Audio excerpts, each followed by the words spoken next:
mim basta a graça de Deus Jesus. Graça, graça, a graça eu achei em Jesus.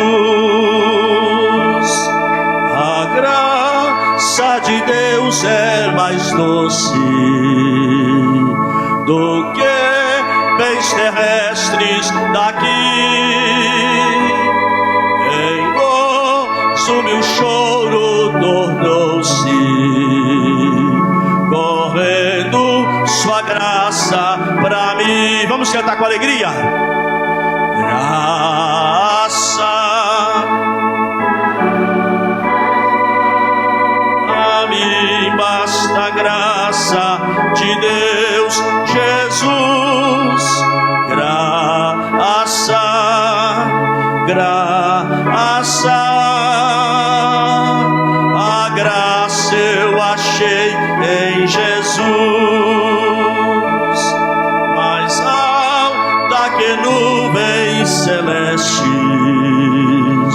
mais funda que profundo mar, a fonte da vida fizestes, na qual nós podemos fardar.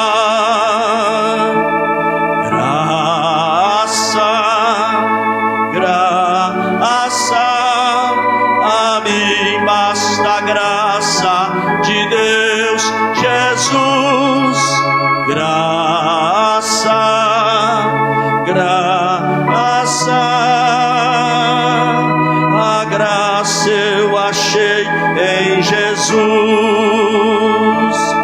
A graça de Deus hoje prova do que vives na perdição, pois Ele te salva e renova, também limpa teu coração. Vamos ficar de pé. Graça, graça, a mim basta a graça de Deus Jesus. Graça, graça, a graça eu achei em Jesus.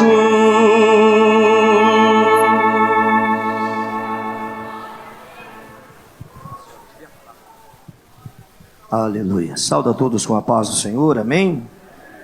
Vamos ler Salmo de número 46, por gentileza. Salmo de número 46, a partir do primeiro versículo. Vamos estar fazendo esta leitura. Diz assim: Deus, Ele é o nosso refúgio, fortaleza, socorro bem presente na angústia. Pelo que não temerei, ainda que a terra se mude, ainda que os montes se transbordem para o meio dos mares, ainda que as águas se rugem e se perturbem, ainda que os montes se abalem pela sua braveza. Há um rio cujas correntes alegra a cidade de Deus, o santuário das moradas do Altíssimo. Deus está no meio dela, não será abalada. Deus o ajuntará ao romper da manhã. As nações se embraveceram, os reinos se moveram, e ele se levantou a sua voz, e a terra se deletou. O Senhor dos exércitos está conosco, o Deus de Jacó, Ele é o nosso refúgio. Vinde, contemplai as obras do Senhor, que desolações tem feito na terra. Ele faz cessar a guerra até o fim da terra. Quebra o arco, corta a lança, queima os carros no fogo. Aquietai-vos e sabei que eu sou Deus. Sereis exaltado entre as nações, sereis exaltado sobre a terra. O Senhor dos exércitos está conosco. O Deus de Jacó é o nosso refúgio. Vamos orar ao Senhor. Quem tem um pedido a fazer, ou uma bênção para agradecer? Pastor Gideão, ora aqui.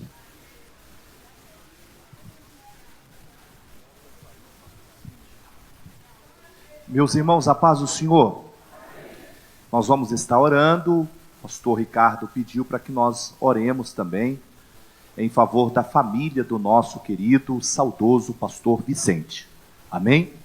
Pai, diante da tua presença, nós nos reunimos para render louvores ao teu santo nome, bendizer ao Senhor e te dar graças, Pai.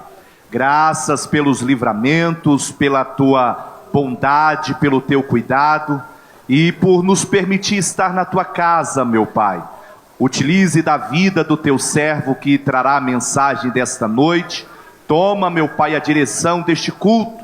Visita também a família, meu Pai, do teu filho, meu Deus, que já descansa no Senhor. Que o Senhor possa, meu Pai, levar, meu Deus, o refrigério, o conforto, meu Pai, a esses corações. E pedimos, meu Pai, para o Senhor renovar as forças desta família, pelo poder do teu santo nome. Amém.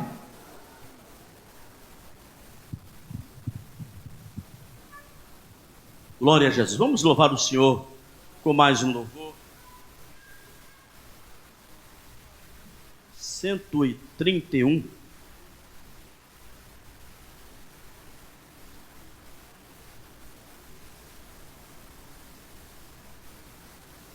131. Vamos louvar o Senhor.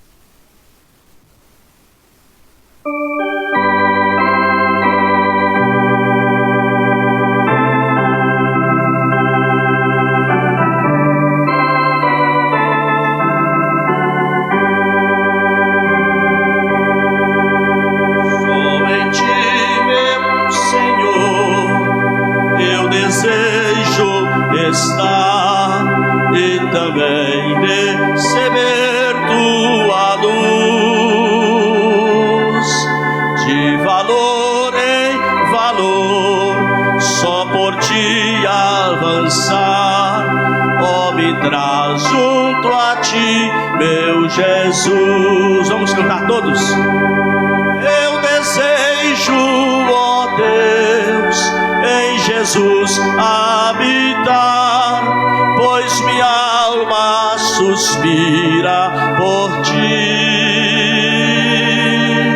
De valor em valor e na fé aumentar, para que vejam Cristo em mim. O caminho, Senhor, faz-me mais conhecer, que me lva a santa Sião. Por teu grande favor e com muito prazer, entrarei na eterna Sião. Eu desejo, ó Deus, em Jesus habitar, pois minha alma suspira por ti. De valor em valor e na fé aumentar, para que vejam Cristo em mim. Tua mão, ó Senhor, queira me proteger e dos males daqui me livrar. Na manhã de esplendor eu também quero ser dos fiéis que vão ressuscitar. Eu desejo, ó Deus, em Jesus habitar, pois minha alma suspira por ti.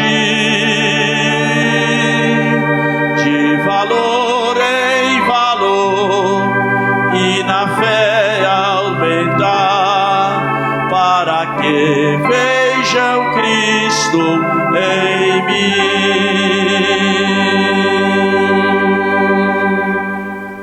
Aleluia. Brandão. Irmão. Pastor Josué é um grande companheiro. Vem até aqui, pastor. Chega até aqui. E atendeu o nosso convite de estar aqui hoje, diante de muitos compromissos.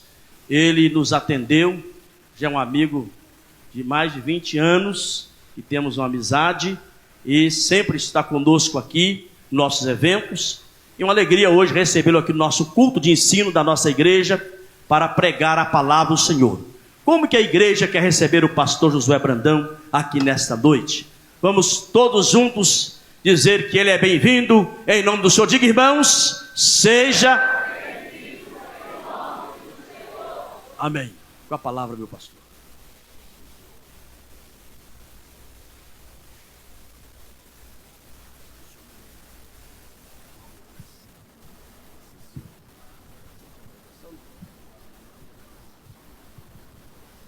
Aleluia.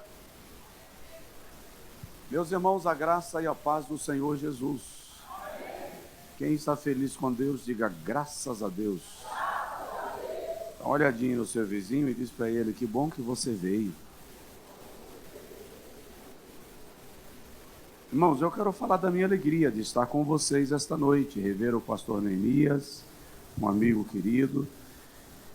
Ele me ligou essa semana para que eu pudesse estar aqui com os irmãos. Tecnicamente eu não poderia, né? Mas ontem foi ceia na nossa igreja, amanhã o culto da palavra.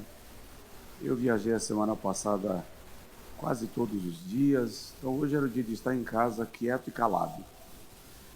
Mas é isso que dá, né? Fazer alianças, ter amigos. Para alguns amigos você perde o direito de dizer não.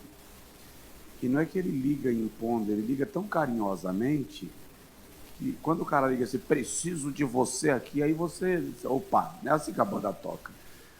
Meu amigo, vem cá, meu amigo, vê só a gente.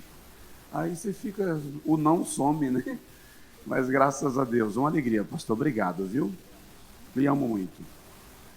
Ilustríssimos pastores, ministros, obreiros, todos os senhores, Deus abençoe, que a graça de Deus seja derramada continuamente sobre a vossa vida, sobre a vossa casa, em nome de Jesus. Pastor Valmir, que foi me buscar, eu quero agradecer, em nome do Senhor. Abre sua Bíblia, por gentileza. Amanhã cedo eu volto para casa, amanhã tem culto. Nosso culto da palavra é na terça-feira. Romanos, capítulo de número 12. Eu vou ler um texto muito conhecido, e eu acho que nós não vamos sair dele. Vamos ficar aqui pelo menos 25 minutos no texto de Romanos 12, né? Aleluia. Que alegria retornar a esta igreja, está linda. Parabéns. Romanos capítulo 12, versículo de número 1 e o versículo de número 2.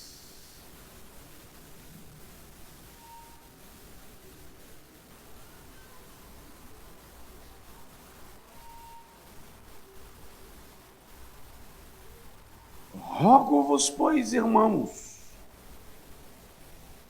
pela compaixão de Deus, que apresenteis os vossos corpos em sacrifício vivo, santo e agradável a Deus, que é o vosso culto racional. E não sede conformados, algumas versões dizem: não vos conformeis com este mundo, ou a este mundo, mas transformai-vos pela renovação do vosso entendimento, para que experimenteis qual seja a boa, agradável e perfeita vontade de Deus. Diga amém. Agora diga comigo: Senhor Jesus, fala comigo, me ensina a tua palavra. Amém. Podem sentar, meus irmãos. Se o irmão quiser e puder, mantenha a sua Bíblia aberta em Romanos capítulo de número 12. E se você tiver o hábito de anotar, pega uma caneta, um papelzinho do seu equipamento, para nós conversarmos um pouco sobre a Epístola aos Romanos e no que ela toca a nós, no que ela tange a nós. Quais são as implicações do texto que o apóstolo Paulo escreveu? Se eu fosse dar um tema à nossa reflexão desta noite, eu falaria sobre vivendo acima do sistema mundano. Vivendo acima do sistema mundano. O pastor Antônio Gilberto tinha uma frase que ele dizia: a igreja é como um navio. O navio pode estar no mar, mas o mar não pode estar no navio. E ele acrescentava: a igreja pode estar no mundo, mas o mundo não pode estar na igreja. Por quê? Porque o termo igreja em si, tomado ao pé da letra, já significa tirados para fora. E o tirados para fora ali tem a ideia de arrebatados com força, tirados por pressão, dando a entender que nós somos tomados à força do poder do pecado e do poder das trevas. A epístola de Paulo aos Romanos, irmãos, é considerada a mais completa dentre todas as epístolas paulinas. Eu diria que a epístola aos Romanos, em grau de importância, erudição, grandeza doutrinária, no Novo Testamento, só é comparada à epístola aos Hebreus, que é uma epístola de uma grandeza, profundidade e erudição acima do comum. A epístola aos Romanos é tão ampla na sua abordagem doutrinária que alguns estudiosos chamam-na de catedral e enciclopédia do cristianismo, dada a abrangência de temas doutrinários tocados e tratados pelo apóstolo Paulo ao longo destes 16 capítulos. E é uma epístola escrita como um tratado. Se você é aluno de teologia, por exemplo, tem alunos do curso teológico aqui? Levanta a mão. Cadê os estudantes de teologia? Levanta a mão. Obrigado, Deus abençoe. Se você é um estudante de teologia, você pode fazer o seu TCC na epístola de Paulo aos Romanos muito facilmente, porque Paulo inicia um raciocínio no capítulo 1 e só vai fechar esse raciocínio no último capítulo, o 16. Se você estiver fazendo um mestrado, um doutorado, a epístola aos Romanos é uma tese de mestrado ou de doutorado, conforme você necessitar. Por quê? Porque Paulo divide a epístola por seções literárias. Ela está muito bem estruturada e organizada do ponto de vista literário. Por exemplo, no capítulo de número 1, Paulo escreve sobre o pecado e a corrupção dos gentios. E os estudiosos concordam entre si que a igreja de Jerusalém não era muito simpática a Paulo, porque ele se tornara pregador para os gentios, a quem os judeus tinham uma grande resistência. Então, quando Paulo abre a carta no capítulo 1, falando do pecado dos gentios, de certa forma a igreja judaica diz assim: opa, parece que ele está se convertendo e entendendo que os gentios não prestam, porque Paulo descreve a corrupção dos gentios de maneira terrível. Os gentios se corromperam de forma imoral, e o capítulo 1 trata disso. a ponto de Paulo dizer: Deus os entregou às paixões infames. Quando chegamos no capítulo 2, Paulo então começa a falar sobre o pecado dos judeus, porque ele diz: os gentios pecaram na corrupção moral, e vocês pecaram na incredulidade, porque rejeitaram o Filho de Deus. Aí Paulo faz um nivelamento, ele mostra: os gentios pecaram na imoralidade, os judeus pecaram na incredulidade.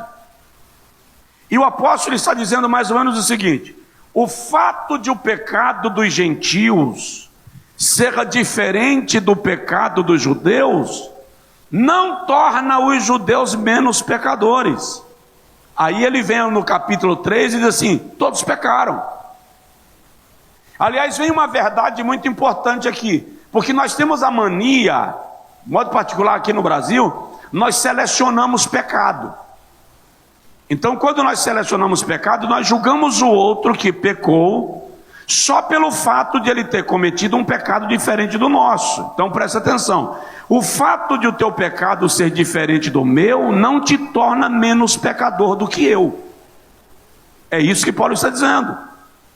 O fato de o pecado dos gentios ser diferente do pecado dos judeus não torna os judeus menos pecadores. Aí ele vai lá no capítulo 3 e diz assim: olha, todos pecaram. Todos quem? Judeus e gentios. Todos pecaram e destituídos estão da glória de Deus. Paulo vai mostrar no capítulo de número 3, portanto, que não há ninguém que possa ser justificado diante de Deus pelas suas obras, porque todos são pecadores. No capítulo de número 3, quando Paulo apresenta que todos são pecadores, ele abre um leque para dizer: há um caminho de remissão. Que caminho é este? A fé. Que fé? Qual é a fé? Aí ele vem no capítulo 4 e vai nos apresentar a fé de Abraão. E Paulo diz que Abraão foi justificado pela fé, mesmo quando todos os indícios da sua natureza indicavam que aquilo no que ele cria não era possível. Mas aí Paulo diz: ele se fortaleceu dando glória a Deus. Então Paulo vai tratar agora no capítulo 4 sobre a fé. Observe, capítulo 1, os gentios pecaram. No capítulo 2, os judeus também pecaram. No capítulo 3, Paulo diz: ninguém aponte o dedo para ninguém, todos pecaram. No capítulo 4 ele diz: todos nós podemos ser salvos e justificados pela mesma fé que tornou Abraão amigo de Deus. E é interessante que no capítulo 4 ainda, Paulo deixa muito claro que pela fé, todos nós fomos feitos filhos de Abraão, pela fé. Então Paulo chega ao capítulo 5, usando o mesmo argumento da fé, ele começa dizendo: somos, pois, justificados por Deus pela fé que há em Cristo Jesus.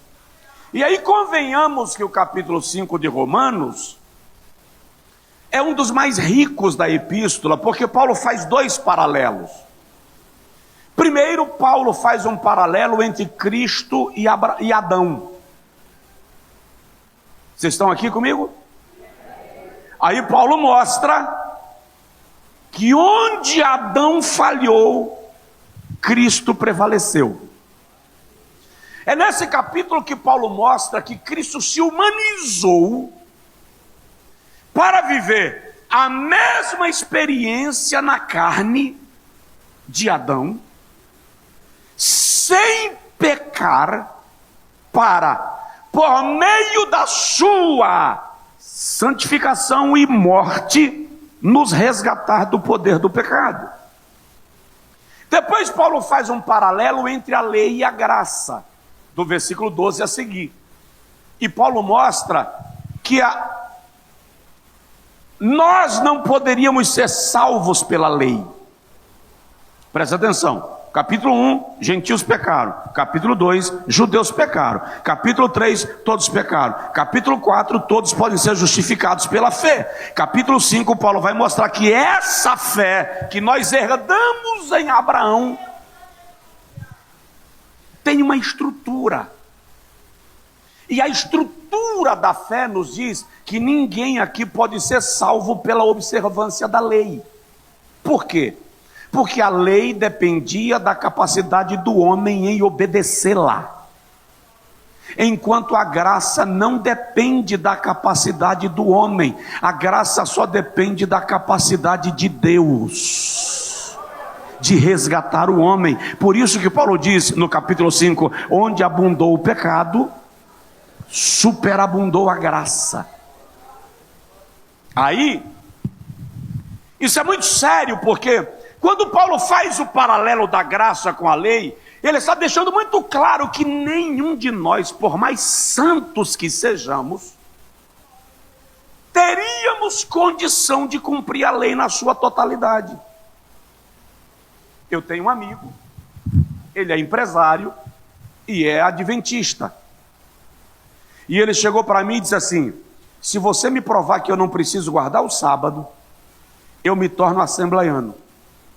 Eu disse a ele: eu não tenho que te provar nada.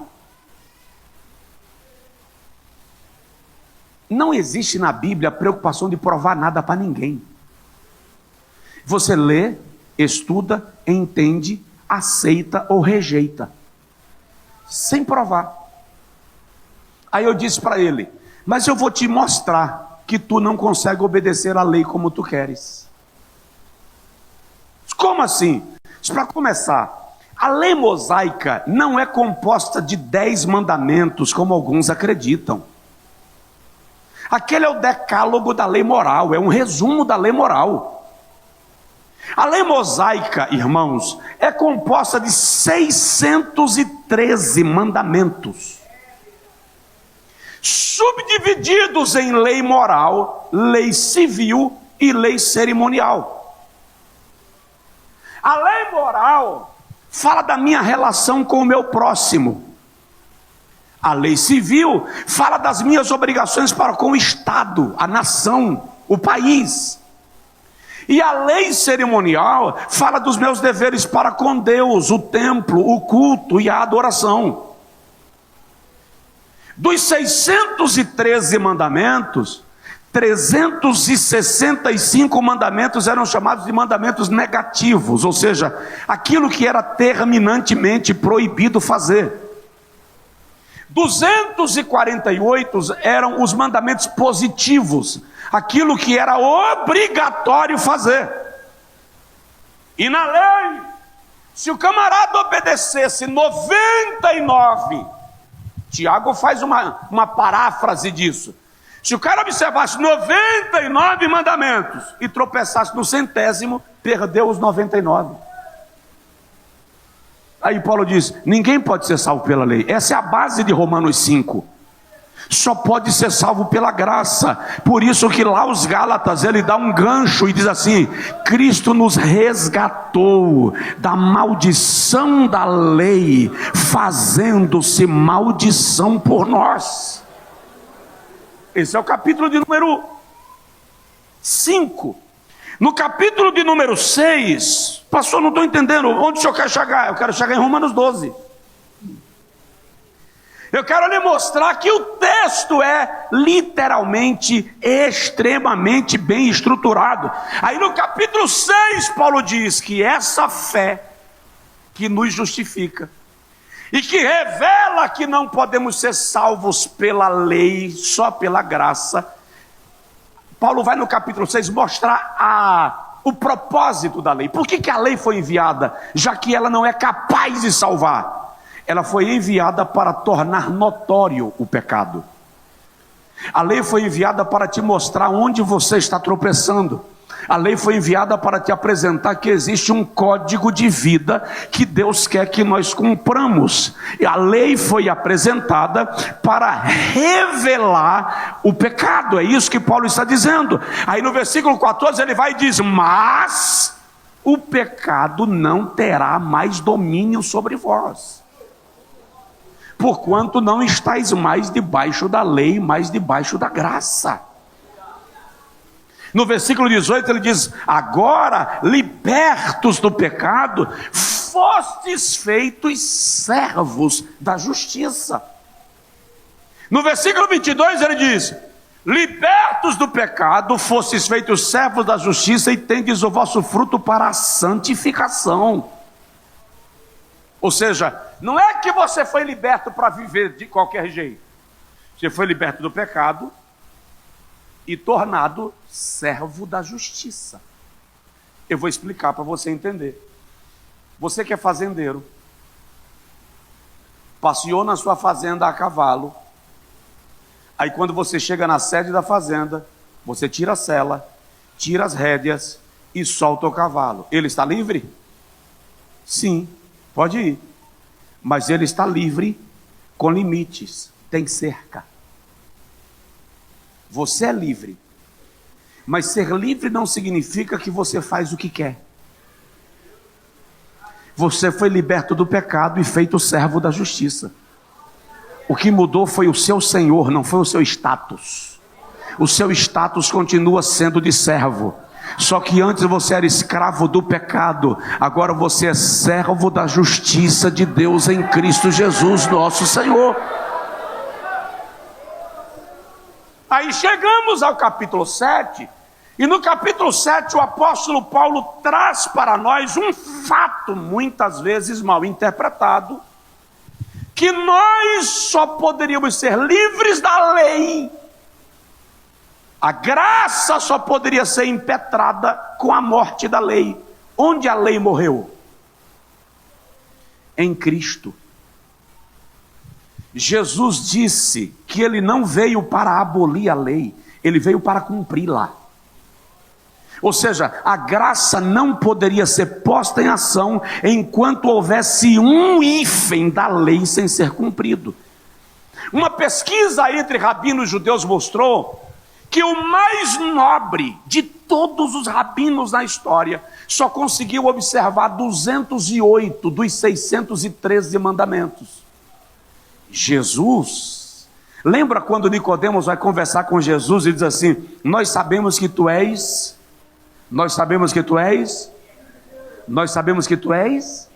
mestre. Presta atenção, é um membro do sinédrio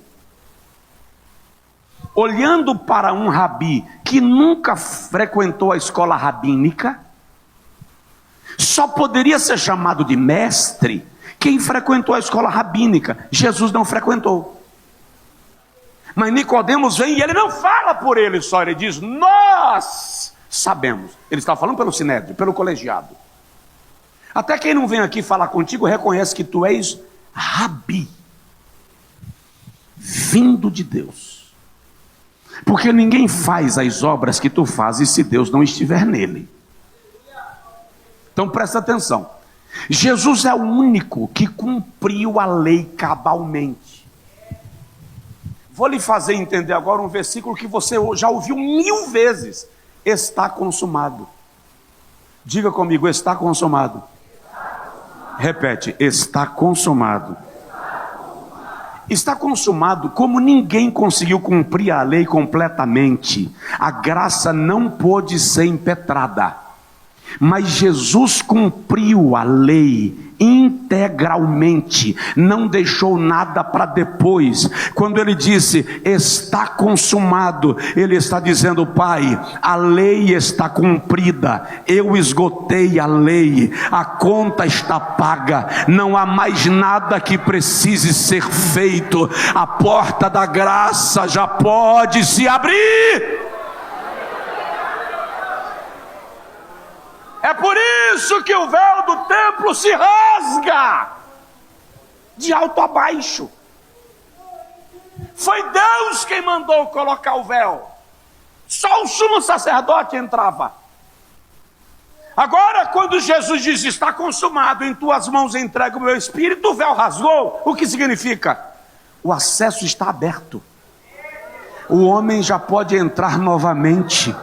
E por que rasgou de alto a baixo? Porque não foi o homem que rasgou, foi o próprio Deus que desceu rasgando o véu e dizendo, o caminho de acesso está aberto, porque a graça agora foi imposta.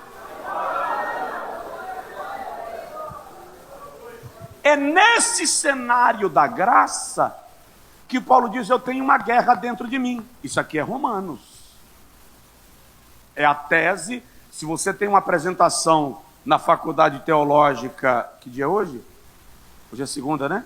Se você tem uma apresentação na faculdade teológica amanhã, o trabalho está pronto. Tá?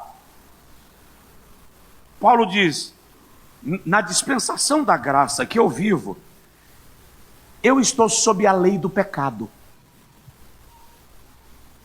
E os meus membros guerreiam dentro de mim. Para mim esse é o texto mais humano de Paulo. Ele tira a roupa do apostolado, senta no meio da bancada da igreja, dá um toque assim no vizinho, fala com ele assim, ei, eu tenho as mesmas lutas que você. Eu enfrento os mesmos conflitos que você. Isso é Paulo dizendo, os meus membros fazem uma guerra dentro de mim. O bem que eu quero fazer, eu não faço. E o mal que eu não quero fazer, esse faço.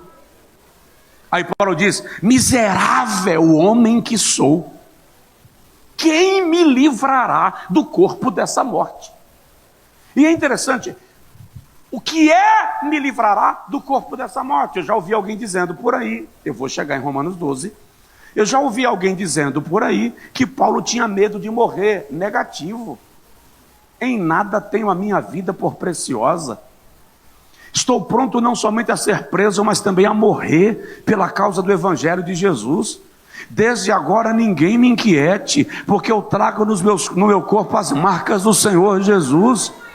De ambos os lados estou em aperto, tendo o desejo de partir para estar com Cristo, o que para mim é muito melhor. Isso não é a fala de alguém que tem medo de morrer. Alguns estudiosos dizem que, na verdade, o apóstolo Paulo está fazendo uma inferência jurídica. Aliás, diga-se, Paulo é um jurista de mente brilhante. Então ele está fazendo uma inferência jurídica. Por quê? Porque na Roma antiga, quando alguém era condenado por assassinato, a sentença não era fogueira. A sentença não era a guilhotina, não era a cruz. A sentença de alguém condenado por assassinato na Roma antiga era que o corpo da vítima era amarrado ao corpo do assassino, pele a pele, colado no corpo. O assassino sairia do tribunal arrastando o corpo da sua vítima, preso ao seu. A carne morta entrava em estado de putrefação e decomposição, presa no corpo do assassino. As bactérias, chamadas cadaverinas, os vermes, começavam a fluir do corpo morto e contaminavam o corpo do assassino, de modo que ele também morria. Então, quando Paulo diz, quem me livrará do corpo dessa morte? Ele está dizendo, a minha natureza carnal morreu, mas ela está presa a mim. Onde eu ando, eu tenho que arrastá-la. Eu sinto o mau cheiro da minha natureza carnal. Eu sinto o peso da minha natureza carnal. Paulo diz, quem me livrará? É nesse momento que o Espírito da graça chega para Paulo e derrama o bálsamo da graça. Aí Paulo abre Romanos 8 dizendo, portanto agora nenhuma condenação há para os que estão em Cristo Jesus, que não andam mais segundo a carne, mas segundo o Espírito.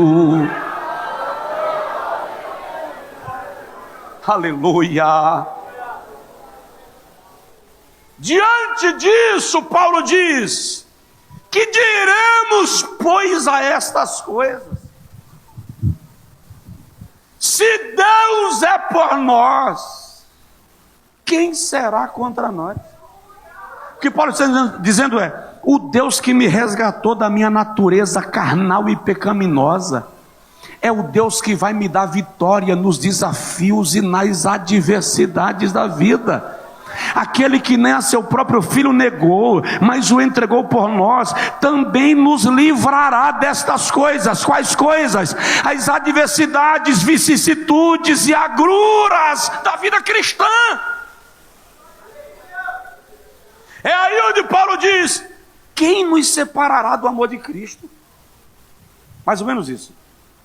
Faz uma revisão no teu passado. Vê de onde Deus te tirou. É isso que Paulo está dizendo. Olha a sarjeta de onde você saiu. Olha a natureza morta que você tinha que arrastar. E Deus te tirou de lá. Diante disso, diante da grandeza do que Deus fez, quem me separará do amor de Cristo? A pobreza? A nudez? A fome? A perseguição? A espada? O presente? O passado? O futuro? Não, nada me separará do amor de Deus que está em Cristo Jesus nosso Senhor. É esse o pensamento de Paulo. Ele começa a mostrar uma igreja que está sendo perseguida. E aqui em Romanos 8 tem um texto que a gente ama, e pregador pentecostal em pompa voz, eleva o timbre para dizer: mas em todas estas coisas somos mais do que vencedores por aquele que nos amou. E você vibra. Mas deixa eu te chamar para cá, vem para a cadeira. Para quem Paulo escreveu isso? Nós lemos Romanos 8,37 para quem está bem. Nós lemos Romanos 8,37 para quem acabou de comprar a casa naquele condomínio de alto padrão. Para o cara que acabou de ser promovido na empresa onde trabalha. Somos mais do que vencedores. Minha filha, a Bíblia diz que nós somos mais que vencedores. Não. Paulo não estava escrevendo para irmãos que estavam vivendo um bom momento. A igreja em Roma estava sendo perseguida. Famílias inteiras eram jogadas nas arenas para serem comidas pelos leões, pelos ursos, hienas, lobos. Suas casas eram queimadas, suas propriedades confiscadas. Alguns deles foram crucificados. O historiador diz que o imperador pegou mulheres cristãs, amarrou em estacas dos dois lados das estradas que chegavam em Roma, derramou sobre elas algum tipo de combustível e incendiou, para iluminar as estradas de Roma à noite com o fogo do corpo dos cristãos. É para eles que Paulo escreve: mas em todas estas coisas somos mais do que vencedores.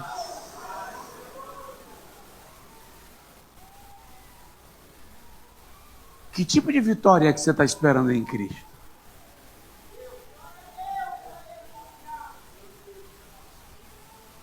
É isso que Paulo está dizendo. Sofrer por Cristo também é vencer. Porque mais que vencedor aqui, irmão, não é aquele que venceu todas. Não é aquele que saltou todas as barreiras, pulou todas as muralhas, derribou todos os exércitos. Mas que vencedor aqui, tomado ao pé da letra, é aquele que foi além do seu limite. Aquele que fez mais do que se esperava que ele fizesse. isso aqui é consequência de Romanos 1, gentios pecaram. Romanos 2, judeus também pecaram. Romanos 3, todos pecaram. Romanos 4, somos justificados pela fé de Abraão. Romanos 5, nesta fé nós compreendemos que Cristo nos resgatou do poder e do peso da lei. Romanos 8, não há mais nenhuma condenação, portanto estamos prontos para sofrer por Cristo, porque a condenação daqui não se compara em nada com a condenação à qual nós estávamos submetidos. Agora, se fôssemos dividir Romanos numa peça teatral, aqui encerrou o primeiro quadro, Paulo vai abrir o segundo. Capítulo 9, 10 e 11, o apóstolo Paulo trata sobre Israel, exclusivamente Israel. Ele mostra no capítulo 9 que Israel rejeitou a Cristo. E Paulo sofre pela incredulidade do seu povo, de tal modo que ele diz no versículo 3: eu queria ser condenado para que os meus irmãos fossem salvos. Ele assume aquela postura de Moisés: risca meu nome do teu livro. Mas é no capítulo 9 que Paulo vai nos mostrar que a incredulidade de Israel não foi proposital, foi providencial. Não é que Israel rejeitou a Cristo porque Israel é ruim, portanto não te empolga. É isso que Paulo está dizendo. Vocês gentios não acham que vocês são mais espirituais do que os israelitas, não. Porque Israel rejeitou a Cristo porque Deus fez cair sobre eles um sono de incredulidade, para que eles rejeitassem a Cristo. Não entendi, pastor, para quê? Aí vem o capítulo 10. Para que você fosse incluído no plano. Paulo apresenta a criação da igreja como Moisés apresenta a criação de Eva. Israel dorme um sono de incredulidade para que nós gentios sejamos enxertados. Israel é a videira, é a oliveira, nós somos o jambujeiro bravo, a árvore silvestre, ramagem espinhosa.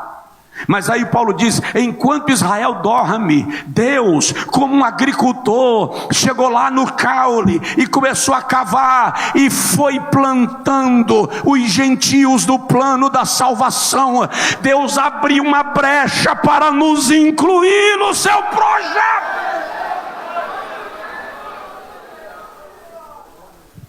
Aí no capítulo de número 11, Paulo diz: esse sono é temporário. Israel vai acordar no tempo dos gentios. E quando Israel acordar, Deus volta a tratar com Israel. E aí todo Israel, nação, será salvo. É isso que Paulo está dizendo. Então capítulo 9, 10 e 11, Paulo trata de Israel. Capítulo 12, 13 e 14 e 15, Paulo trata com a igreja. E no capítulo 16 ele agradece. Deu para entender, sim ou não?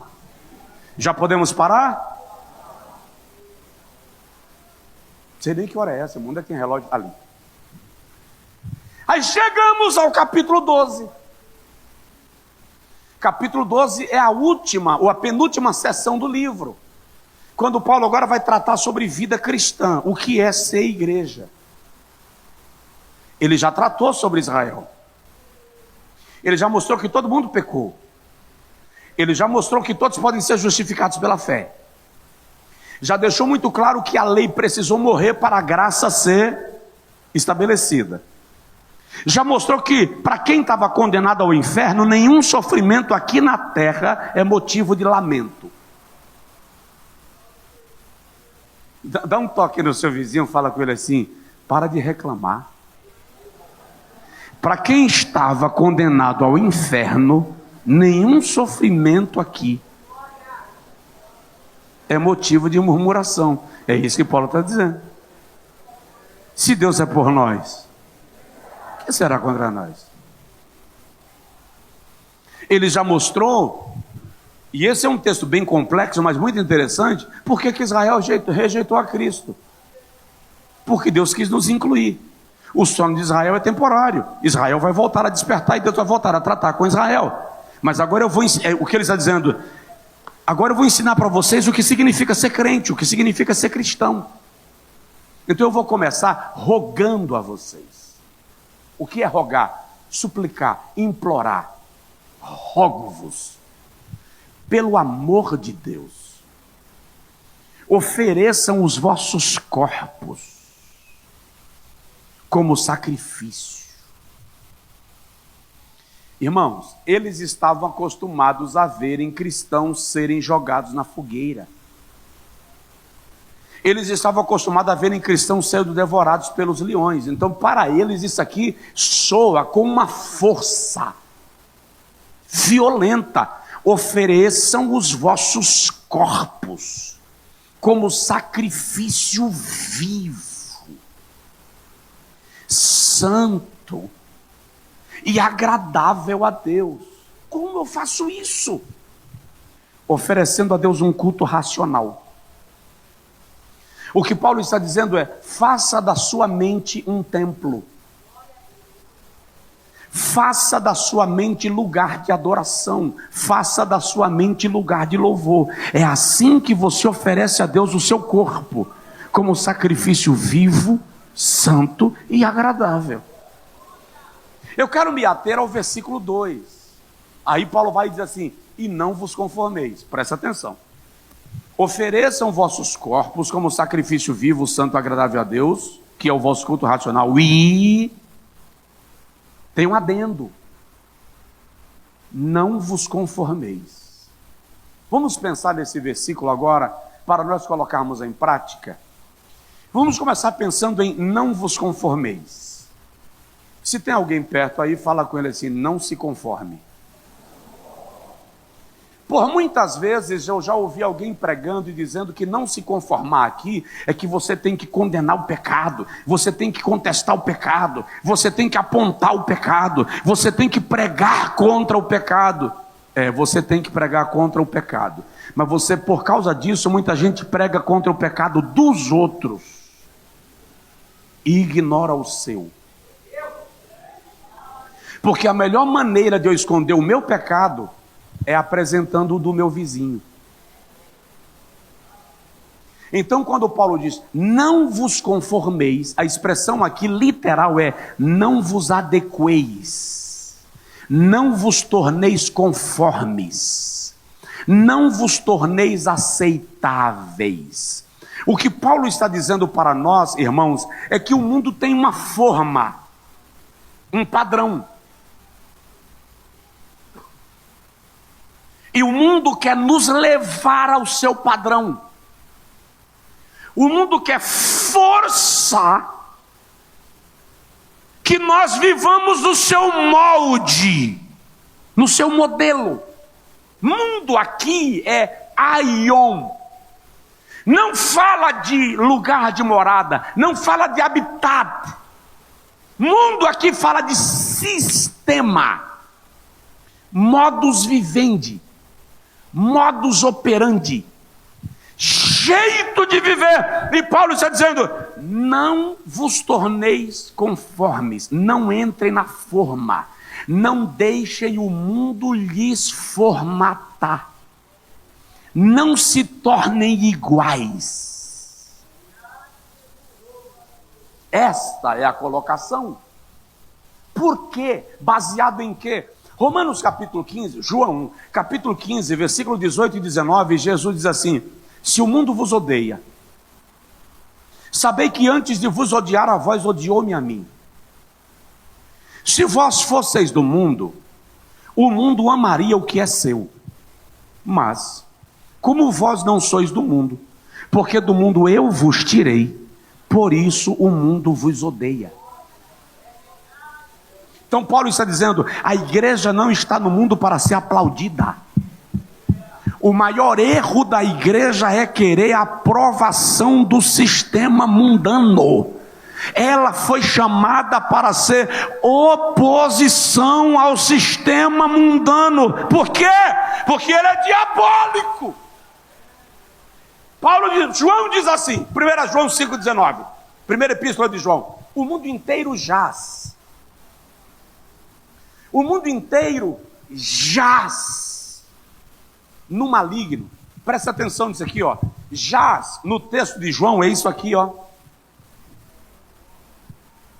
João está dizendo que o sistema de vida mundano está no colo de Satanás.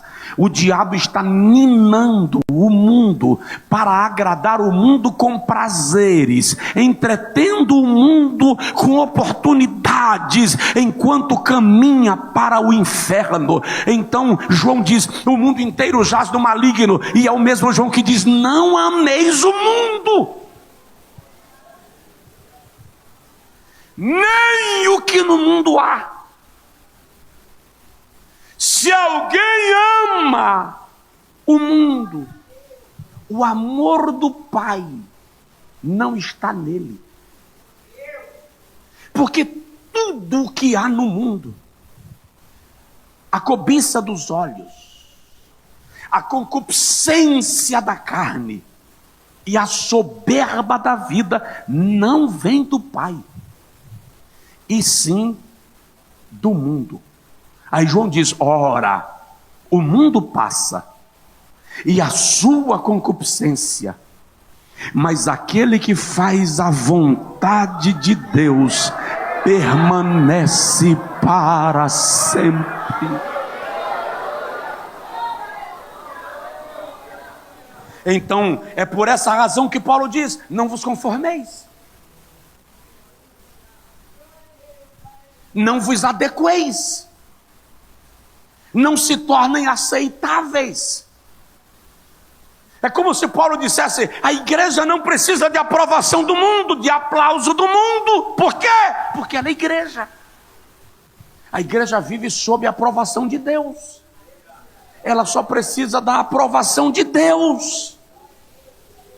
E fomos postos no mundo, diz Paulo também, para escândalo. Que estranho. O que significa ser posto para escândalo? Para ser contradição. Para o mundo olhar e dizer assim: ridículo. Uau, como é que o cara vive assim? Que estilo de vida retrógrado. Deus nos colocou aqui para sermos esse tipo de escândalo. Por quê, pastor? Mateus capítulo 5, versículo 13 e 14, Jesus diz assim: vós sois o sal da terra. Se o sal se tornar insípido, com que se há de salgar? Para nada presta, senão para ser pisado pelo mundo. Quando você se torna igual, você deixa de cumprir o seu propósito, não serve mais para nada. Aí Jesus diz: vós sois a luz do mundo. E Jesus diz assim: não se pode esconder uma cidade iluminada, edificada sobre um monte. Diga comigo: eu sou uma cidade iluminada, construída sobre a montanha. Sabe o que isso significa, irmão? Todo mundo está te vendo. Quando Paulo diz, Jesus diz, vós sois sal. Nos dias de Jesus, o sal tinha o papel de salgar para preservar. Se você não sabia, o sal já foi mais caro e mais raro do que ouro. Na Idade Média, o salário dos soldados era pago com sal. Por isso a palavra salário vem de sal. Quando Jesus diz, vós sois o sal, ele está dizendo, vocês são padrão, ponto de equilíbrio. Meu irmão, não aceita ser levado pelo mundo. As ondas do mundo são temporárias. O mundo está indo num desenfreamento tão violento, e ninguém está percebendo nada, vai chegar o momento que eles vão precisar de uma referência. É aí onde o sal se tornará necessário. Eles estão perdendo a noção de referência, de padrão, de parâmetro. A igreja precisa se manter no seu lugar, para que ela seja essa referência, sinônimo de equilíbrio, pé no chão. Aí Jesus diz: vós sois a luz do mundo. Só quem já se perdeu à noite, numa estrada desconhecida, sabe quanto vale um candeeiro aceso no pé da montanha. Ele vira referência. Eu saí uma certa feita de Zurique, na Suíça, para Bruxelas, na Bélgica, de carro. Eu, um pastor que estava comigo, e meu filho. No meio da viagem, passando na Alemanha, a temperatura estava 22 abaixo de zero. Então você enxerga quase nada à tua frente. Aí o carro resolveu quebrar o limpador de para-brisas. Imagina que enquanto um dirigia, o outro de vez em quando tinha que colocar o corpo para fora, joga água no para-brisa e passar um pano, e entrar, porque senão congelava. Nesse negócio, nós perdemos a noção de direção, de para onde estávamos indo. Hoje, tio Waze, tio Google Maps, ajuda você, no mínimo, a ter, saber a direção para onde você vai. Na época não tinha. E nós andamos pelo menos umas 2, 3 horas sem saber para onde estávamos indo. E escureceu. Com temperatura de 22 abaixo de zero, escurece 4 da tarde, 3:30 da tarde. E andamos, e andamos, e andamos, até que me apareceu no meio do nada um poste aceso. Eu disse para ele: entra, porque ali tem nem que seja uma casa. Chegamos, era um posto de combustível. Mas sabe o que é engraçado? Era a Alemanha. No posto não tinha ninguém que falasse português, ou inglês, ou espanhol. Eu consigo pelo menos pedir água em inglês, eu consigo pedir pão em espanhol, mas lá não tinha ninguém. O pastor que estava comigo fala francês fluentemente, mas não tinha no posto ninguém que fala francês. Falei com ele: pronto, estamos achados e perdidos. E ficamos lá. 1 hora depois, parou um carro e entrou uma família típica de brasileiros, tagarelando, fazendo barulho, fazendo gracejo. Irmão, nunca amei tanto encontrar um brasileiro na minha vida. Eu falei: oh Jesus, a providência veio. Aí fui conversar. Nós estávamos mais de 100 quilômetros fora da rota. Porque quando você está perdido, você precisa de uma luz para te direcionar. Aí Jesus diz: vós sois a luz do mundo. O mundo está perdido, o mundo está em trevas. É isso que Jesus está dizendo. E vocês são a luz.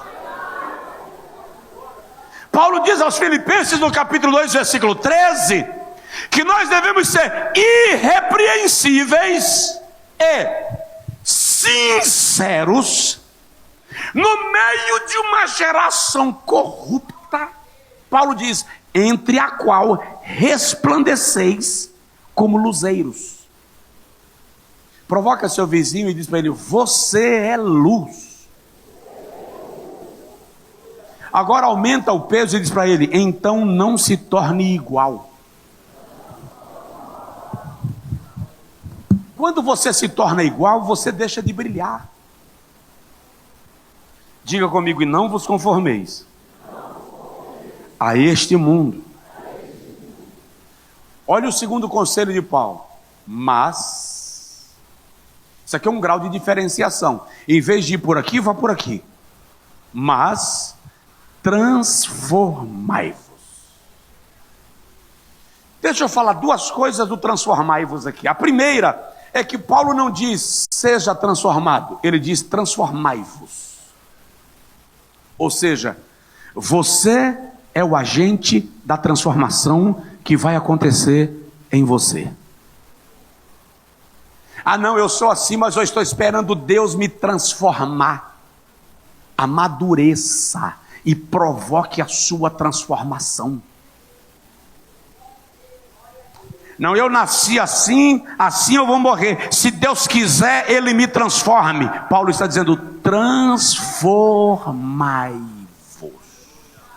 Mas eu tenho uma ideia, Deus sabe transformar.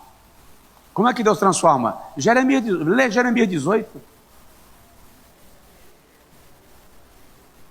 Te quebra, te amassa, te faz de novo. Quem está disposto a viver o processo, levanta a mão. Ser quebrado, estilhaçado, arrebentado. Por isso que Paulo diz, ei, promova a sua transformação. Identifique onde você precisa mudar e comece a trabalhar isso na sua vida. A palavra transformar aqui é metamorfos. Mudar de forma.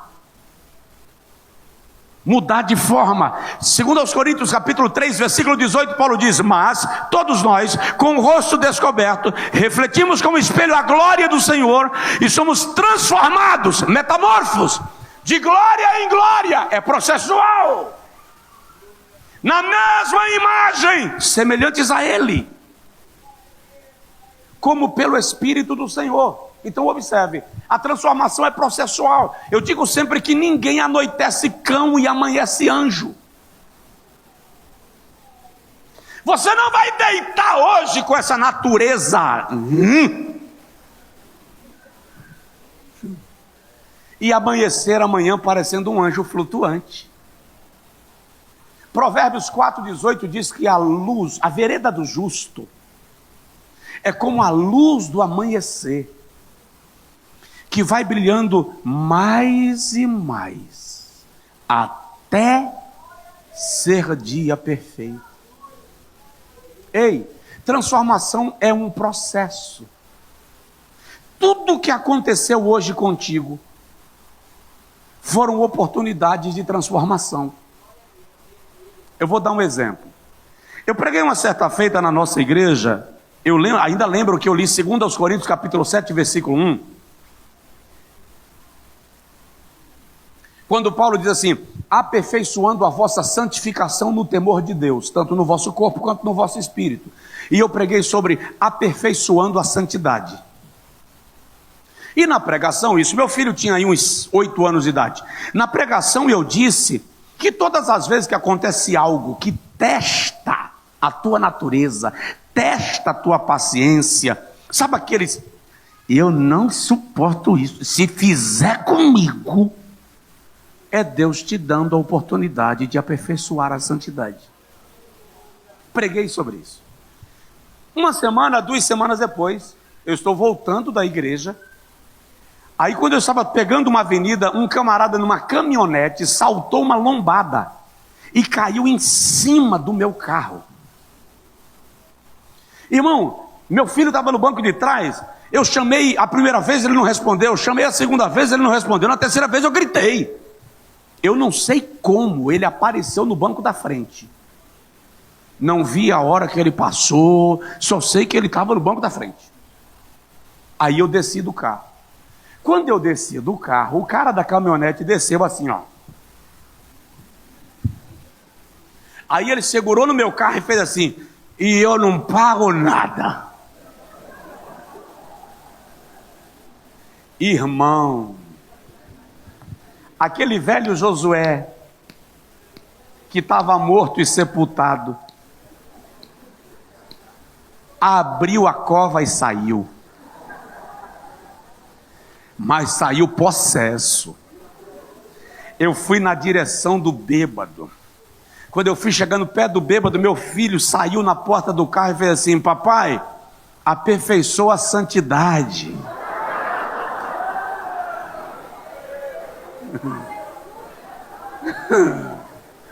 Ah! como é difícil. Aí eu fiquei no acostamento, tinha umas pedrinhas, uns cascalhos, eu fiquei no acostamento assim, aperfeiçoando a santidade. É processual. Cada situação é um teste para aperfeiçoar. É um processo de transformação. É Deus operando é Deus dando a você a chance de controlar o instinto, a reação imediata. Faz parte do processo de transformação que você está passando. Sabe aquele colega de trabalho que é uma perturbação na sua alma? É processo. Deixa eu te falar. Alguém já disse que se não fosse Saul na vida de Davi, Davi teria se tornado um Absalão. Então, muitas vezes, Deus só permite Saul para te amadurecer. Na verdade, Deus permitiu Saul para te proteger. Está montando em você uma estrutura que você não tem, e que se não for montada, você vai se estragar. Tem processos que se eu não passarmos, nós vamos ser destruídos ali na frente. Aí Deus diz, eu vou deixar você passar o processo, porque eu não quero que você seja destruído. Eu vou aumentar a sua robustez, eu vou aumentar seu lastro, eu vou enlarguecer suas costas, eu vou lhe treinar para que você seja o que eu quero que você seja. Isso é transformação. Aí a gente vai lá para Jeremias 18, é o processo do vaso. Quebrou. Se quebrou na mão do oleiro. E o oleiro podia muito bem pegar os cacos e jogar fora. Mas ele não fez isso. Eu já vi algo parecido, porque uma época meu pai pastoreou numa região que tinha olarias.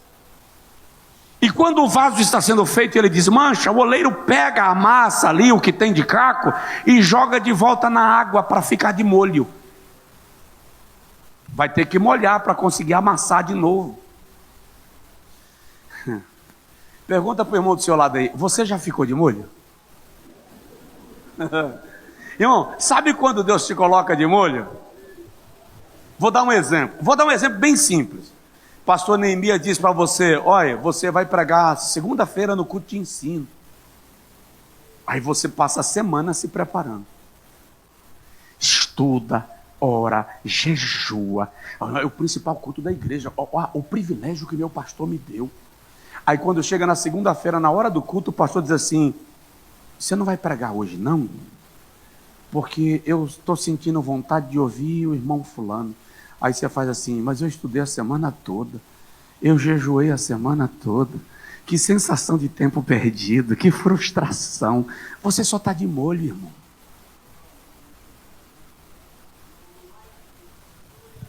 Aí você vai para a igreja pedindo a Deus uma palavra. Pode descer, pastor Elias? Pode. Você vai para a igreja pedindo a Deus uma palavra. Fala comigo, Jesus. Aí Deus levanta um vaso, e o vaso parte de lá, e vem falando em nome do Senhor. Aí o vaso profetiza para esse irmão. Aí você diz, é minha vez, aleluia. Aí o vaso profetiza para essa irmã. E você fica no meio, e Jesus não falou nada com você. Aí você diz assim, Deus me esqueceu. Esqueceu não. Está de molho.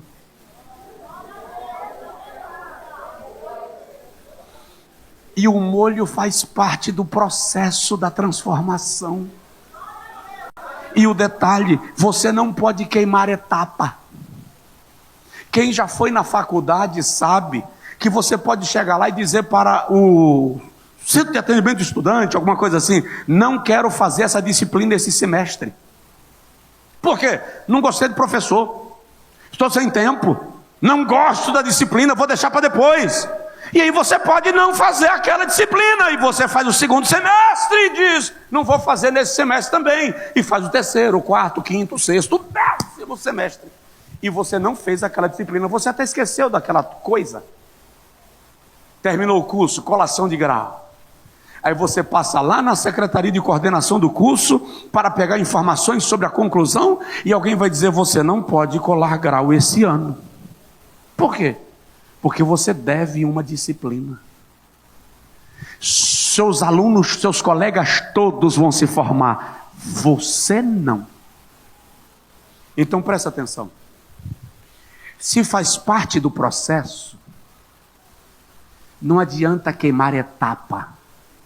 Vou mudar de igreja porque eu não gosto desse irmão. Você vai chegar na outra igreja e a disciplina está lá. Você vai ter que fazer. Não vou com a cara do pastor da minha congregação. Estou mudando de congregação. Aí você muda de congregação. Na próxima reunião de obreiros, o presidente muda o pastor daquela congregação e manda aquele pastor que você disse que não gostava. Diz aí para o seu vizinho: não queime etapas. Bom, se tem que passar, passa logo. É processo. Você está no molho. Depois do molho, eu me lembro muito bem, porque eu era menino. Então eu vinha muitas vezes da escola e o oleiro chamava a gente para brincar de barro. E eu amava, minha mãe pirava, porque eu chegava em casa com a minha farda naquele estado. Aí o oleiro dizia assim: escolhe um buraco desse aí, cheio de água e barro, e pisa. E a gente ia para lá brincar de barro. Acabava com a minha roupa, mas era alegria. Você tem que entender que no processo de transformação existe fase na vida que Deus permite você ser pisado. É Deus quem permite. Estão lhe pisando e você está dizendo: Deus, eu repreendo, é o diabo. E Deus dizendo: não é não, meu servo, sou eu promovendo a tua transformação. Estou te levando para o processo, para o ponto que eu quero que você chegue, ainda que você não entenda. Chega um momento que o oleiro diz: para de pisar, terminou. Se o barro falasse, diria assim: que alívio. Aí o oleiro pega o barro e leva para a forma. E na forma, irmão, o barro não decide a forma que ele vai ser. O barro não decide onde vai ter curva. O barro não decide onde vai ter dobra, detalhe, decoração. É o oleiro quem decide. Deus está te moldando. E depois que o barro está montado, ele pega umas presilhas e prende assim, ó, dos 4 cantos, que é para não demover. Você já se sentiu assim? Como se Deus te travasse de todos os lados e você não consegue se mexer? Já percebeu que há processos na sua vida que você pede ajuda e ninguém pode te ajudar? E você diz assim: irmão fulano bem que podia me ajudar e me negou. É porque tem vezes que Deus, para te travar, trava todo mundo que está perto de você, para ninguém conseguir te tirar da forma. Porque o processo é divino, e no processo divino não cabem 3 pessoas, só 2, é você e Deus. Diga comigo: transformai-vos. Tem alguém aqui passando por processo de transformação? Ei, Deus pode estar usando tua mulher. Tá não, pastor, tá não. Se o senhor soubesse o que está acontecendo lá em casa. Tá não, pastor. Deus está usando processos para te transformar. Depois que o barro está durinho, aí o oleiro solta da presilha. Se o barro falasse, ia cantar. Então minha alma canta a ti, Senhor. Aí o oleiro pega o barro, o vaso, abre o forno e coloca lá dentro para cozinhar o barro. Você já se sentiu na fornalha? Sabe quando a provação é tão grande que os músculos parecem que estão pegando fogo? Sabe quando a luta é tão grande que os teus músculos tremem sozinhos? Sabe quando a luta é tão grande que parece que na lombar tem alguém enfiando um dedo? Você está no forno. O oleiro te colocou lá para queimar. Mas não preocupa não, ele sabe o ponto. Não vai passar da hora. Ele vai tirar na hora certa.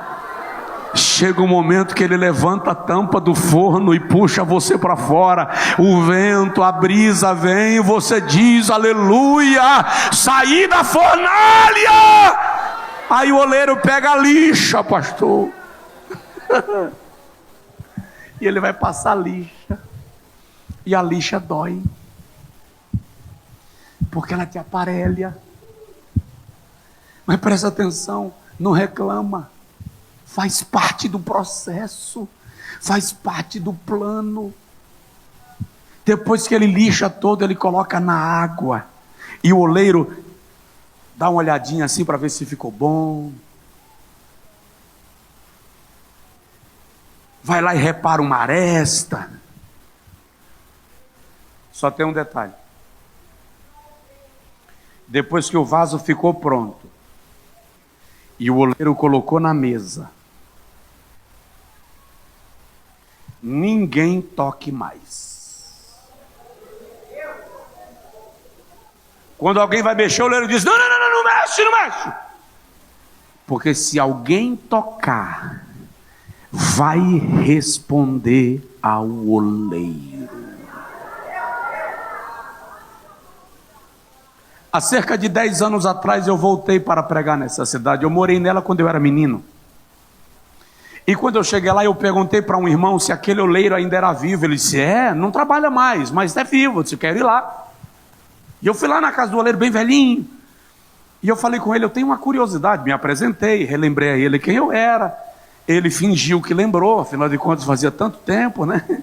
Aí eu disse: eu tenho uma curiosidade. Qual é? Quando o senhor coloca o vaso no forno, como é que o senhor sabe a hora de tirar? Porque não tem um temporizador. Se passar do ponto, vira cinza. Ele disse: é fácil, vem cá. Eu não trabalho mais com vaso, mas de vez em quando eu ainda faço um, só para não perder o costume. Porque homem é igual bicicleta, se parar de pedalar, cai. Os idosos estão cheios de filosofia, né? E aí ele saiu e foi lá no fundo, chegou lá, destampou o forno e puxou um vaso que ele estava fazendo. Aí ele pegou um instrumento de metal e bateu na borda do vaso, por dentro, na boca do vaso, por dentro. Eu falei: sim, e aí? Ele disse: quando eu bato, se o barulho for opaco, fechado, sem som, como esse agora, ainda está cru, vai voltar para o forno. Mas se eu bater e tiver eco, bato na borda e responde lá dentro, já está bom. Quando eu saí da olaria, eu falei: entendi, Jesus. Nunca mais eu reclamo no dia do alívio. Porque toda aprovação tem dia do alívio. Você está no meio de um vendaval infernal. Aí tem dia que silencia tudo. Aí vou, finalmente, pensei que não ia passar. Eu não sei o que é que Deus quer de mim, não. Aí Jeová olha e diz: está cru. Volta para o forno. Deixa lá mais umas horinhas. Mas no dia do alívio, quando você perceber que a coisa aliviou, vai: eu louvarei ao Senhor na alegria ou na dor, cantarei, Ele é o meu Salvador, Ele é o meu Senhor, Ele é Rei. É processo de transformação. Transformai-vos. Tá bom. Posso? Tudo bem aí? Amém? Pode ir mais um pouquinho? Diga comigo assim: eu estou sendo transformado. Como? Como acontece o processo de transformação? Para que o mundo não tenha poder sobre mim, não vos conformeis a este mundo. Não esqueça da primeira parte do texto. Mas transformai-vos. Como? Pastor, de que modo eu posso vencer esse processo de atração para o mundo? Eu não consigo lidar com isso. Pela renovação da vossa mente. O que Paulo está dizendo é que o processo de transformação começa aqui. A tua mente é o quartel-general da tua vida. Todas as vezes que Satanás quiser conquistar o território da tua alma, ele vai começar pelo território da mente.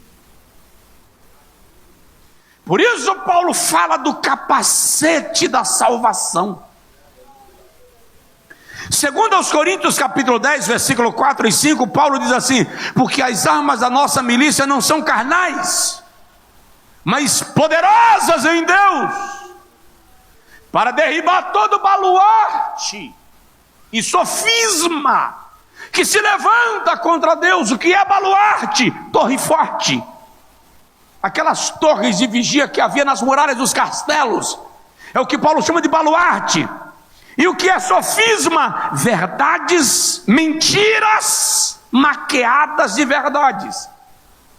Então as nossas armas são poderosas em Deus para derrubar toda a torre forte e todo baluarte que se levanta contra Deus, levando cativo todo pensamento. Só existe essa transformação se começar pela tua mentalidade.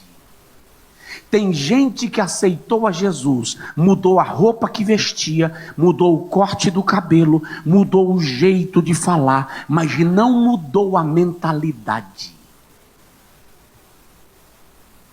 Continua escravo.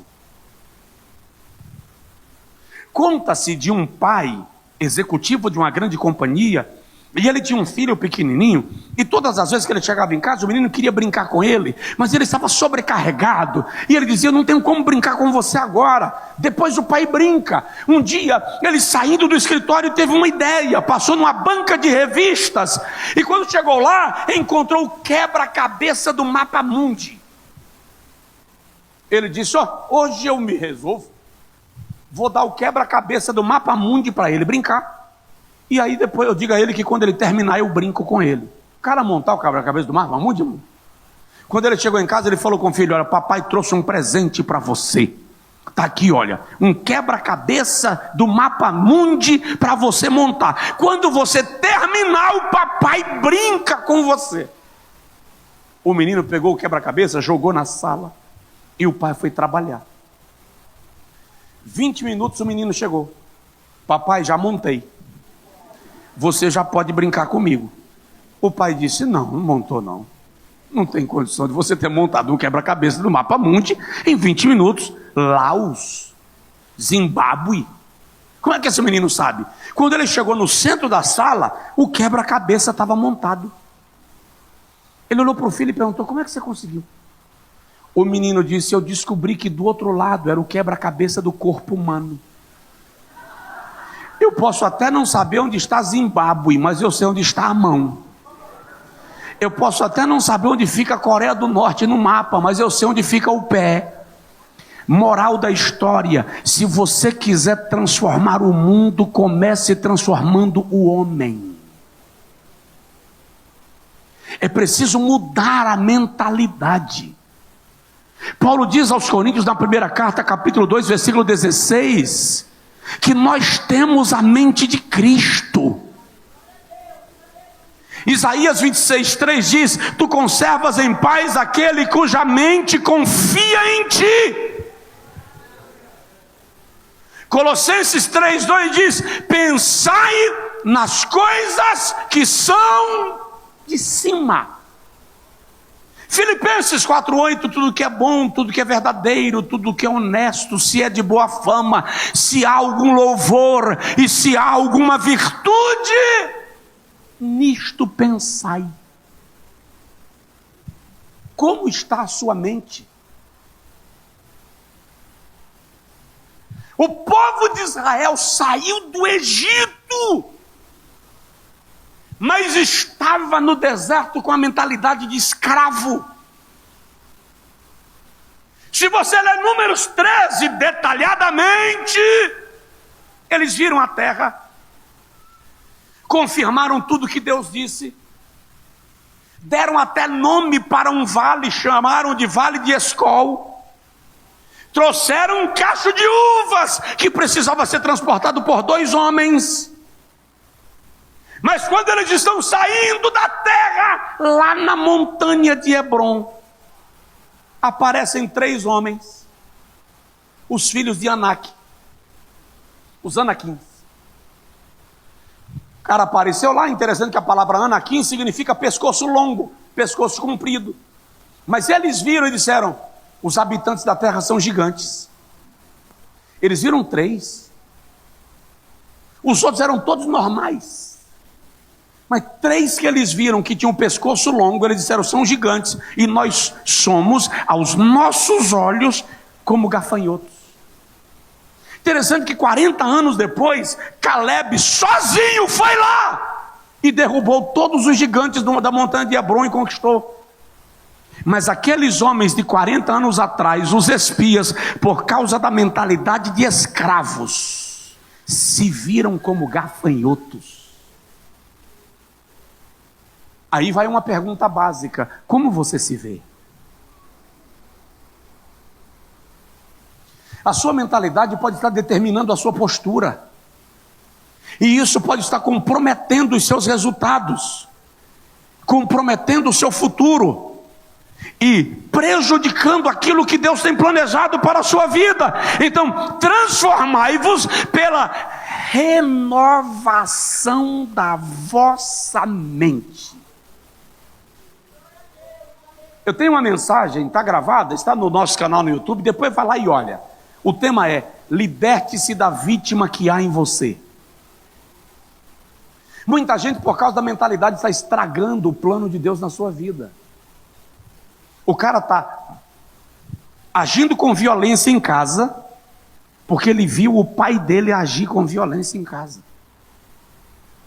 A mulher está agindo de maneira incoerente na vida conjugal e familiar, porque ela viu a mãe dela fazer isso. Não muda de mentalidade. Meu pai era assim, serei assim. Mude a sua mente. O Espírito de Deus quer trabalhar a sua mentalidade. Nós só seremos libertos do pecado quando a nossa mente mudar, para que ela rejeite o estilo de vida que não é mais nosso. Sua mente tem que mudar, sua maneira de ver as coisas tem que mudar. Você não pode achar normal aquilo que a Bíblia diz que é pecado. Mas isso só é possível pela renovação da mente. Para quê? Para que experimenteis. Diga comigo: para que experimenteis. Eu vou parar aqui. A vontade boa, perfeita, boa, agradável e perfeita, eu prego da próxima vez que eu vier, tá? O senhor me lembra. Se o senhor tiver coragem de me convidar outro dia, aí a gente fala sobre a vontade boa, agradável e perfeita. Eu vou parar aqui no experimenteis. Vida cristã não é fábula, é experiência. Deus está querendo que nós deixemos de ser crentes com base em fantasias. Ele está dizendo: experimentem. Você pode até deduzir que uma laranja é doce, mas só saberá que o é se a experimentar. Vida cristã é experiência da vontade de Deus. Deus quer que nós experimentemos, experienciemos.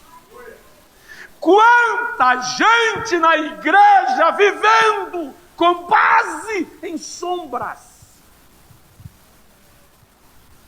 Jó disse um dia: eu te conhecia de ouvir falar, agora os meus olhos te contemplam, agora eu te conheço, agora eu estou experienciando. Então eu tenho que te perguntar: qual é a base da sua fé, irmão? Qual é a base da sua fé, irmã? Qual a sua experiência com o poder do Evangelho? Os discípulos oravam, os discípulos buscavam a Deus, eles estavam acostumados a ir na sinagoga, mas um dia eles ouviram Jesus orando: Pai nosso, que estais nos céus. Quando Jesus terminou de orar, os discípulos chegaram e disseram assim: Senhor, nos ensina a orar. Vocês acham que eles não sabiam orar? Eles eram judeus, gente. Eles iam para a sinagoga todo sábado. Eles estavam acostumados com a lei. Eles conheciam a lei. Então por que me ensina a orar? O que eles estão dizendo é: ensina a gente a orar como o Senhor ora, com essa intimidade, com essa aproximação. Por quê? Porque o judeu nunca se referia a Deus no Antigo Testamento na primeira ou na segunda pessoa da conjugação verbal. O judeu se referia a Deus na terceira pessoa, um Deus impessoal, distante, inalcançável, intocável, inexperimentável. Aí Jesus chega e diz: Abba, Pai. Que intimidade é essa que permite ele chamar Deus de Pai?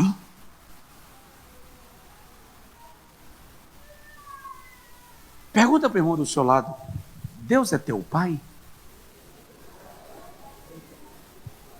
Porque tem muito crente na igreja que não reconhece Deus como Pai, não tem consciência disto. Deixa eu abrir um parêntese. Você lembra do filho pródigo? Lembra do irmão dele? Eu todos os anos te servi e tu nunca me desse um cabrito. O pai olhou para ele e disse assim: ô filhão, peraí. Tudo que é meu é teu. O que o pai está dizendo é: se você se sente escravo aqui em casa, não é porque eu não sou teu pai, é porque você não tem consciência de filho. Tudo que é meu é teu. Então, quanta gente na igreja que não tem consciência de filho. E já tem uns que têm consciência de filho, mas ele distorcida. Ele acredita que Deus é pai só dele e tio do resto. Pai nosso. Jesus traz Deus para perto. Porque a vida cristã não pode ser baseada no que você ouve. O que você ouve é o ponto de partida, é a virada de chave para você ir experienciar, para você ir conhecer. Conhecer o que, pastor? Fica de pé, por favor. Conhecer qual seja a boa, agradável e perfeita vontade de Deus. Quais são os 3 níveis da vontade de Deus?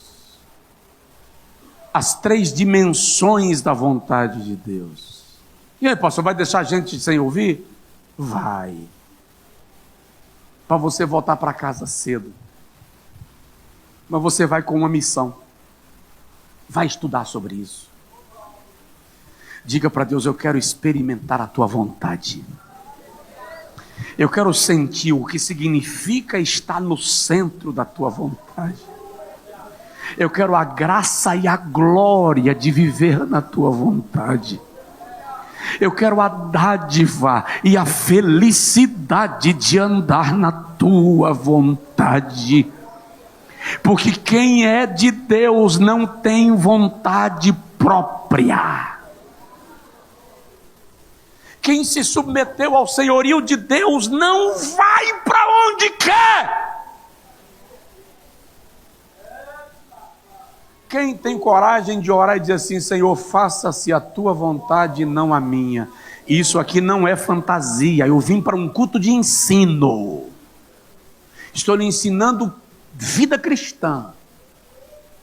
Quando você diz faça-se a tua vontade, você tem que entender que pode ser que aquilo que você mais quer não é o que Deus está querendo. E Ele vai mexer nisso. Quem está disposto, levanta assim a mão. Então eu vou orar com você. Porque presta atenção. Aquilo que você mais quer e Deus não está querendo, não é Deus te punindo. Na verdade, Ele pode estar dizendo para você: ei, seu pé vai crescer. Daqui a 5 anos esse sapato não serve mais. É por isso que eu estou querendo lhe dar um sapato que não vai fazer calo.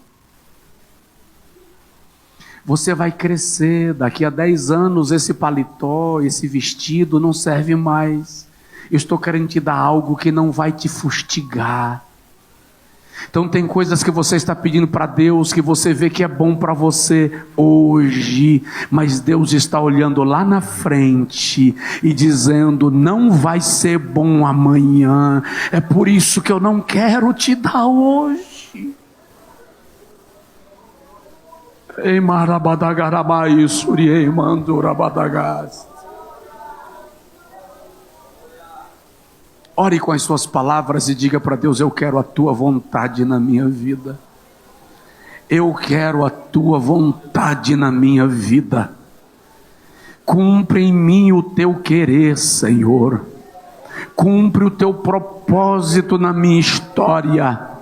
Deus, entra na nossa casa, entra na nossa família, entra, Senhor, na nossa vida.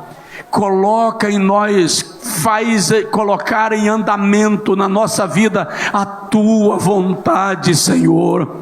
Ainda que nós olhemos hoje e vemos que é bom, ainda que nós olhemos hoje e sintamos que atende o nosso desejo, nós só olhamos o agora, mas a tua palavra deixa claro que o futuro para o Senhor não existe, porque o Senhor conhece o fim das coisas desde o começo delas. O Senhor conhece o amanhã.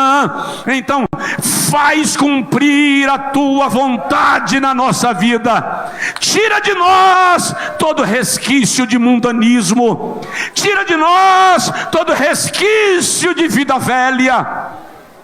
Nos faz viver a experiência de um novo nascimento.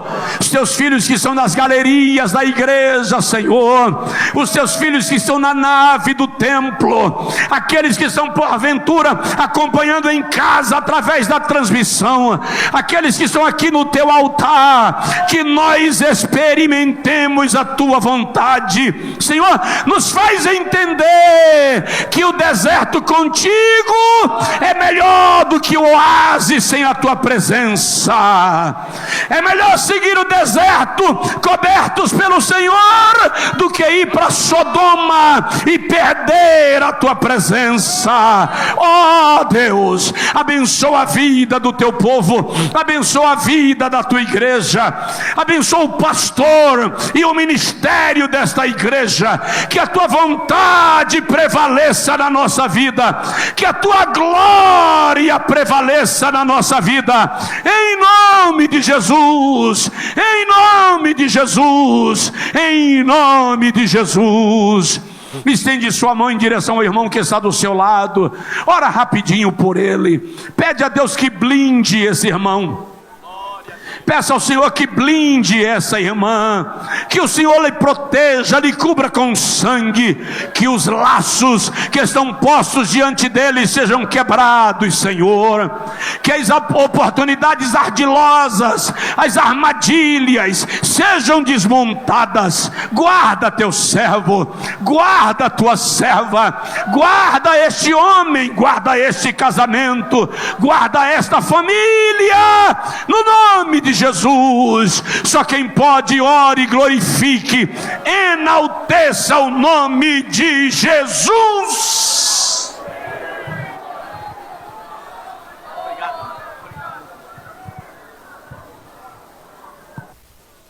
Glória a Jesus. Sentai-vos, irmãos, um minutinho. Nós já vamos encerrar agora. Nós só queremos registrar que a presença está aqui, pastor Jonathan, ali de Ituiutaba. Fica de pé, pastor Johnny, e os seus companheiros que estão aí também. Deus seja louvado pela vida de vocês. São bem-vindos. Também pastor Carlos Alberto. Deus te abençoe, meu amigo. Ministrou aqui segunda-feira atrasada para todos nós. Deus te abençoe poderosamente. Também o pastor Nilson Leite, pastor ali Mantiqueira. Cadê o pastor Nilson? Está lá. Muito bem, Deus te abençoe, pastor Nilson. Deus te abençoe, sejam sempre bem-vindos em nosso meio. Meus irmãos, nós queremos de coração agradecer pastor Josué Brandão, por sair lá de Salvador e estar conosco aqui hoje e ministrou uma palavra de Deus aos nossos corações. A igreja quer convidá-lo para voltar novamente? Glória a Jesus, já está convidado, né? Em breve eu tenho certeza que ele vai preparar uma outra data, por certo, para estar conosco aqui. Queremos agradecer a presença de todos os irmãos. E na próxima segunda-feira vamos ter aqui mais um culto de ensino da palavra do Senhor nosso Deus. E vamos todos estar aqui juntos para juntos aprendermos a palavra do Senhor. Dia 24 de novembro vamos ter aqui o pastor Abiezer Apolinário, que você conhece muito bem também, um bom ensinador da palavra, e vai estar aqui conosco também no dia 24 de novembro. Você é convidado para estar conosco. Traga a sua Bíblia, o seu caderno de anotação e juntos vamos aprender a palavra do Senhor nosso Deus. Eu quero somente fazer menção que dia 8 de dezembro nós convidamos o pastor Intercásio Takayama para estar aqui, e ele é uma reserva moral da nossa igreja, já está bem de idade, né? Mas ele falou comigo que tinha um desejo de voltar aqui, cooperou muito, nos ajudou muito aqui a igreja, com som, sua carreta, campanha evangelística nos anos 90, e nos ajudou muito aqui, e ele vai estar ministrando a palavra do Senhor aqui para nós, e é uma pessoa muito que muitos pregadores se espelhavam no pastor Takayama, e naquela época não existia internet, existia a fita cassete, não é verdade? Aquela fitinha cassete, mas muitos irmãos ouviam as suas mensagens cruzadas, muitas pessoas se entregaram a Cristo Jesus, e nós vamos estar aqui num grande culto ouvindo também a sua experiência de vida e também nos ensinando a palavra do Senhor nosso Deus. Vamos ficar de pé para agradecer o nosso bom Deus por este maravilhoso culto nessa noite, agradecer os pastores que vieram, aqueles pastores que receberam a convocação para uma reunião administrativa. Amanhã, 9 horas da manhã, vamos estar aqui com alguns irmãos que vieram para nós tratar alguns assuntos. Então, às 9 horas da manhã, vamos já estar aqui em reunião administrativa da convenção. Agradecer também a vida do pastor Edson Pimenta, que está aqui, lá de Restinga. Deus seja louvado, pastor Edson, e é você que vai fazer a oração final aqui, nesta noite, por todos nós, em nome de Jesus.